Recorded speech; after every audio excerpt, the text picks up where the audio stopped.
What's up, Tobie Abad? Unprepared. Unprepared.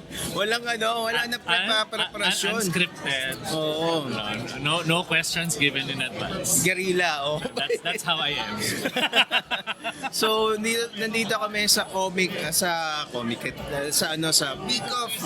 Sa PICOF 2025 pa rin. And, last year nandito ka rin, di ba? Nakita kita eh. So, Although last year sa ibang venue. Oo, sa ibang venue. So, itong si Tobie, matagal ko nang kaibigan to. Ang tatanda na namin. Many pounds ago. Oo nga eh, di ba? Kaya pa tayo pareho naman. We were introduced sa komikero pa, no? Di ba? And he's been, etong Diliman, di ba? Diliman na yan noong panahon na yun, di ba? So tell us the story about Diliman. So, all started way back in the late 90s. Yung influences, yung mga comics na nag-influence sa akin to create it included Flashpoint. I don't know if you remember Flashpoint. Carlo Vergara, Alex Santos, and David Ontiveros. So Flashpoint, and then there was Payaso by Brandy and Budget Band, which was part of Alamat 101. And then of course Mythology Class. And Wasted. Mga OG talaga, no? So during those days na sobrang na-inspire ako na pwede pa nagawa ng comics look. And then yung Flashpoint team, pinadala ko sila ng fan letter. As in, sumulat talaga ako na minail ko na nagte-thank you ako na may pag-asa pala gumawa ng comics. And then, ginulat nila ako, binisita nila ako. High school pa ako noon, Don Bosco, Makati. Talaga? And binisita ka na budget? Hindi na budget. Dala Alex Santos. And they were sobrang thankful sa letter kasi kung ako nagpa-fanboy na comic creator sila parang comic creators kami kasi may fan mail na kami. Oo nga eh, di ba? Well, those were the days na talagang, I don't know, kasi ngayon mabilis na mag-comment eh. Di ba? Mabilis na mag-comment. Ganda ng comic mo. But at that time, hindi pa masyado sa internet. I mean, mas ang internet dati, mas bulletin board systems pa. Wala pang social media. Yes. As we know it right now. So I started working on Diliman as a comic of my own. Hand-drawn pa lahat. And then, sa scanner ko, tapos sa Photoshop, lalagyan ko ng lettering. And I worked on that for over 10 years. 10 years? Kasi at that time, wala naman akong publisher. So, sa previous Comic Con pa yata yung burn natin, no? Doon sa bahay ng alumni. Binibenta ko siya sa burn na CD. Talaga? Kumbaga, gagawin ko yung drawings, gagawa ko ng PDF, lalagay ko sa CD, bibenta ko yung CD na 6 issues. Ganyan. Ay, oo, nataalala ko pa yun. Oo, tapos gumawa ka pa ng web, parang vlog, nandun yun, di ba? Eventually, doon ko nilagay lahat sa Blogger. Prior to Blogger, sa GeoCities pa. Mga matatanda, alam niyo yung GeoCities. So, around the late 2000s ako natapos yung Diliman. 390 pages are all online. Oh, wow. Nawala ko na yung original art. Ay, ganun, bakit? Ano nangyari? Wala. Sa kakalipat, gano'n, natapon na. And then yung natitirang digital art, 72. Bakit naman natapon? Hindi, bakit mo natapon? Kasi nung nag-move out ako ng bahay ng parents ko, syempre yung mga lumang gamit, yung iba tinapon na nila.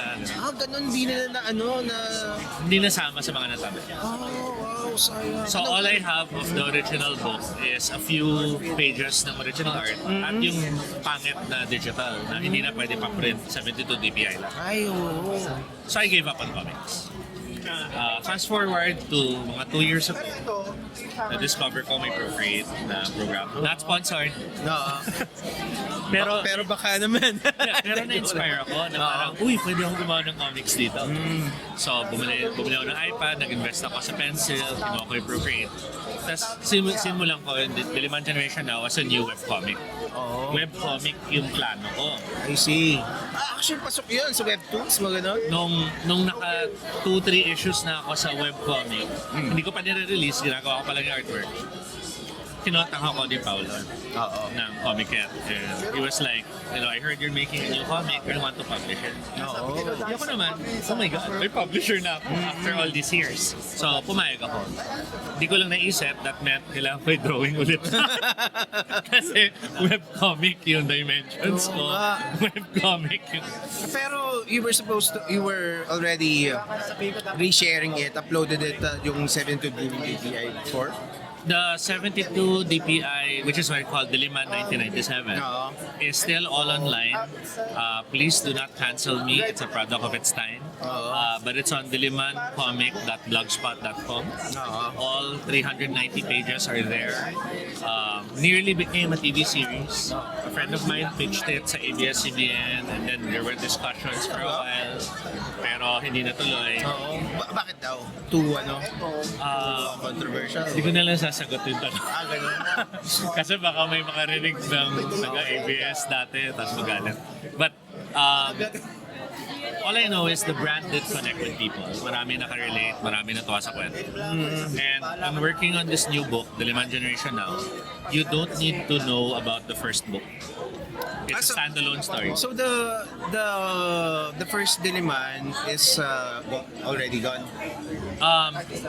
Nandun pa rin na, pero it's not you're not redrawing the pages. Currently, I'm not. Okay. But I've been approached by some people who are asking if I will. So now I'm thinking, pag natapos ko to, baka buhayin ko yung una at gawan ko siya ng bagong art.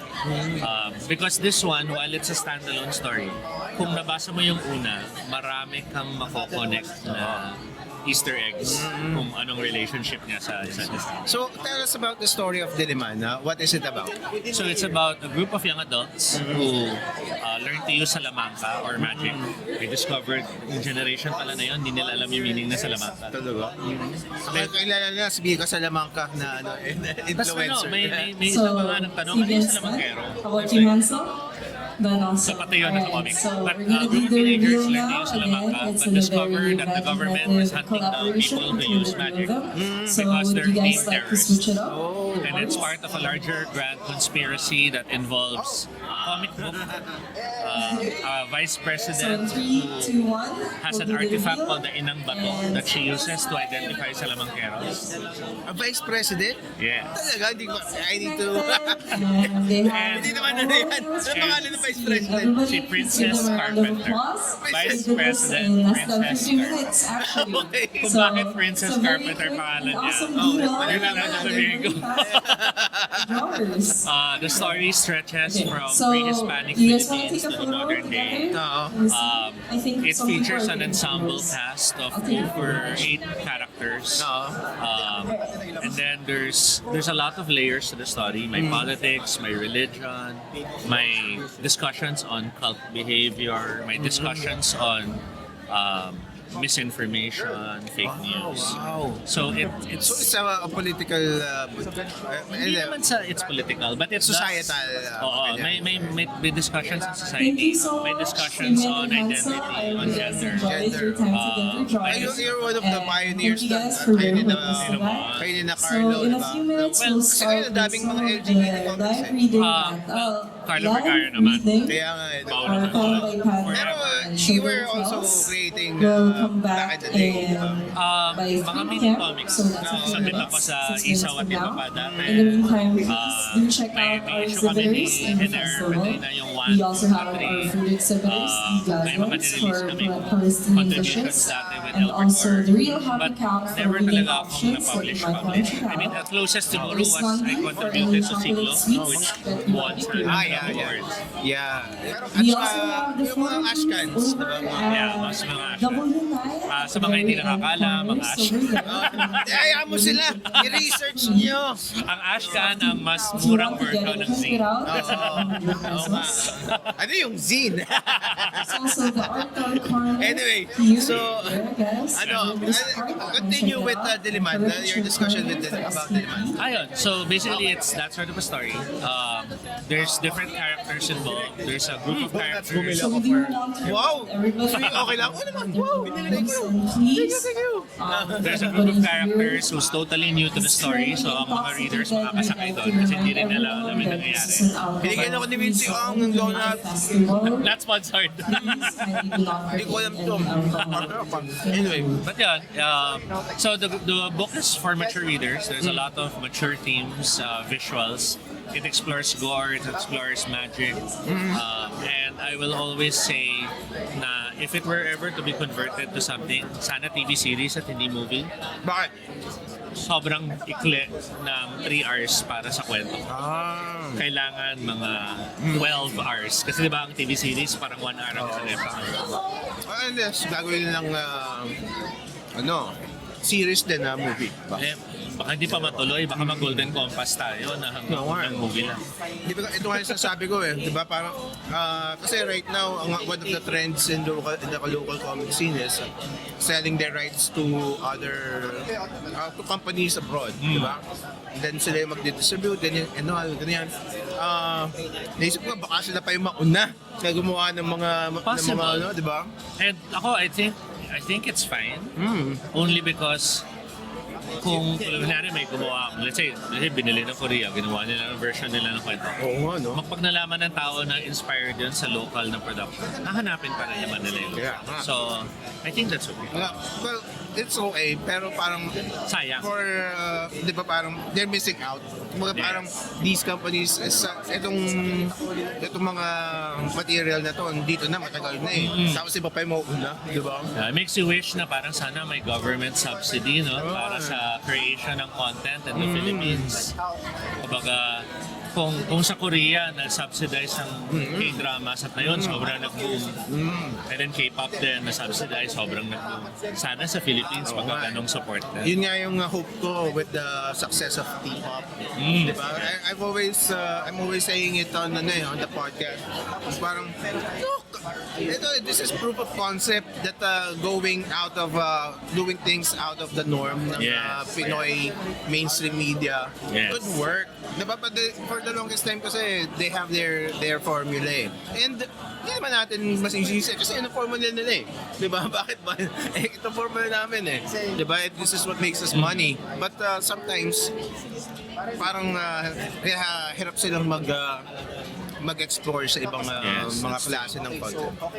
Saka maging mas radical to risk and do something. Yes. Kasi parang ugali natin na kunyari may gagawing movie na isang foreigner tapos ang creation trinay niya, o sige, sa buong movie wala nang sasalita. Wow, impressive. Pero may nag-propose na ng ganyan locally before. Ang sagot lagi, ay hindi bebenta yan. Kumbaga, diba, since naman si Wincy kanina, kasi one of our discussions parang Filipino pop culture had always been too clean, too sanitized na for the most part, yung Pinoy weird, di ba, wala halos, almost non-existent. Meron dyan, pero it's never been brought front and center. True. Di ba? But of course, may Pinoy weird, pero it was never shown in a big budget movie, di ba? At least in a local scale, di ba? So, but we're slowly seeing the shift.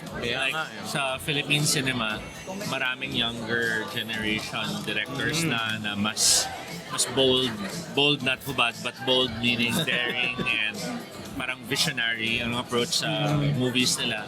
Diba? May mga Blue Room, Green Bones, examples of movies na they're finding different ways to tell their stories. Yung kay Keith Sikat, Alimon, which, I mean, how often will you think of Philippine and sci-fi as the same place, diba? But now meron na rin. And please feel free to browse. I'm sorry. Sige, go ahead. But diba, parang sana... I'll just finish this. Sige. Sorry. Okay yan, kasama yan. Okay. It's not out yet, but Volume 1, which is episodes 1 to 6, will probably be out, if not this year, next year. Okay. For now, we have Bukas 1 and Bukas 2. They're tiny terrors. They're 8-page mini comics. I saw the post about it. Yeah. You can browse if you like. I do not have my wallet, but I will return later. Okay, thank Kaya you. na pera sa gusto ko. And I love your your display. Oh, wow. Oo nga, no? I'm supposed to May I take a to video? someone, but I cannot find them. So that is your comics basket? This Comics bilao? Comics Bilao. Ah. Conducting Kakanin Comics. Unfortunately, lagi napapastop kasi gusto ko tumingin ng comics. Tapos yung nangyari is, nagpinawan ako, hindi ko pinabenta. Pa-delivery lang. Sige, browse na lang muna. Then But yun, so I'm excited to see how sana sana the powers that be continue to support the creative forces. There's also the group known as CCAP. I don't know if you're familiar. It's syempre I can't remember the definition, but it's basically the group is all about supporting local creators who are creating Philippine content for global markets. And I've been a member of that group also for since last year. And they have helped me bring my product elsewhere. So like recently there was a event in Los Angeles. So I gave them a one sheet ng Diliman and they were offering it as a possible film adaptation. Wow. So we'll see na lang if they will bear fruit. Looking forward to it. Let's claim it, Tobie. Invite mo sila sa podcast mo tayo. Let's talk about Kinakabahan na naman ako. Yan ka na naman mga invitation mo na walang preparation. Ayun nga, hindi na dito sa studio. Yung sinasabi mo na grupo, nandito ba sila sa Pilipinas? The CCAP is introduce na lang online. Kasi iba't ibang right now kalat sila. But it's different facets. There's people doing animation, people doing it's all about if you have a personal IP, they'll help you develop it and reach a wider reach. So are you planning to sell your IP to foreign? Not the full rights, but if there's like translation rights, adaptation rights, distribution rights, pwede pa. But syempre, mine is mine. Baby ko yan. May ganun namang may parang okay naman daw yung nila. Based sa mga nakausap ko na who did that, okay naman daw yung terms, so workable. So, and the Philippines actually, not just with the Philippines, but Southeast Asia, we are very hot property now in the international market. Ever since the boom of not just K-pop and K-dramas, but also a lot of Asian-focused narratives. Marami naghahanap ng material. So even when we were in Annecy, which is the animation festival sa France, I was able to present one of my brands there. They were very hungry for more Southeast Asian stories. Diba? And you also, meron ka ring tabletop game, diba? That was featured in that was in LA naman. That was featured in Los Angeles. I wrote a single moment. It was a two-player RPG wherein you play two people who are about to fight, but you used to be friends, you used to be the closest of friends, but then something happened that caused you to want to kill each other. Grabe, actually, may sample ka ba dito nun? May dala ka. Hindi ko kasi mag-gets yung konsepto. Kasi I'm not really familiar with RPGs. Lalo na parang you're playing while reading a book. Parang gano'n. Ayaw tumatim sa utak ko paano ginagawa. Siguro the closest way to imagine an RPG is para kayong nagbubuo ng kwento pero may rules to guide you. Okay. So parang itong character mo, itong character ko, anong ginagawa natin? And then the rules just help us na kumagsapakan tayo, paano natin malalaman sino manalo. Ang galing nga nung mga ganyang klaseng mga tabletop games. Parang fuel siya for hindi man, parang accelerant siya ng creativity, di ba? Wow. Ang galing di ba? Pwede pala yun. It never occurred to me. I am relatively new to that concept. Parang magbibigay kayo ng examples. Katulad sa life story, di ba? Parang na yun. Ano man yung card game naman yun. Di ba? Anyway, so yun. Invite them again to get your comics and your future world domination plans. Tobie. So again, Tobie Abad inviting you all to check out Diliman Generation Now, a horror thriller comic. It's 13 episodes and it's meant for mature readers. If you like conspiracy, if you like occult, if you like stuff like, let's say, Dresden Files or 20th Century Boys or Monster, then you'll probably like Diliman. You can check us out in Secret HQ. Comiket sells the book online there, but you can also contact me through Facebook ba, Meta? Facebook has a Diliman Generation Now page. Instagram has... Oh no, I forgot my Instagram account. X also has it, dating Twitter. Oh, Diliman, oo. All Tobie no shade. But yeah, please check it out online and I hope you like it. Oh, yun! Thank you. Meron siyang shark dito. Pakita mo nga, ang ganda eh. Saan mo nakuha yan? Hindi. Itong shark na to. Kasi gumawa rin ako ng what I call Tiny Terrors. They're tiny 8-page comic books. Oh, wow. Each one is just meant for a single quick read. Oo. There's Bukas and Bukas 2. One of them is based on a real story. The other one is not. But I hope people check it out. Real story. Actually, this is what she's asking about kung na may bagong episode. Yes. Actually, let me just talk about these kinds of comics. This is the kind of comics na sinasabi ko na na in a way experimental and new forms to tell stories. Diba? Kita mo, it's like, ang tawag, kasi may isang gumagawa rin ng mga mini comics parang gumagawa siya ng mga comic strips. Tapos he sells them per strip. Naka-fold lang na ganyan, di ba? Sabi ko, pwede pala yun. Alright, guys. Maraming pwedeng approaches. Alright, Gusto kong buhayin. I don't know kung naalala mo dati. Naalala mo yung mga sticker album ng Panini? Naalala mo yun dati. Bibili ka ng pack, bubuksan mo, tapos may dinosaur ka, kakabit mo. Kasi mga doble mo, mag-trade. Alam ko yun, pero hindi ako naglaro kasi ng ganun. Gusto ko gumawa ng gano'n na comics.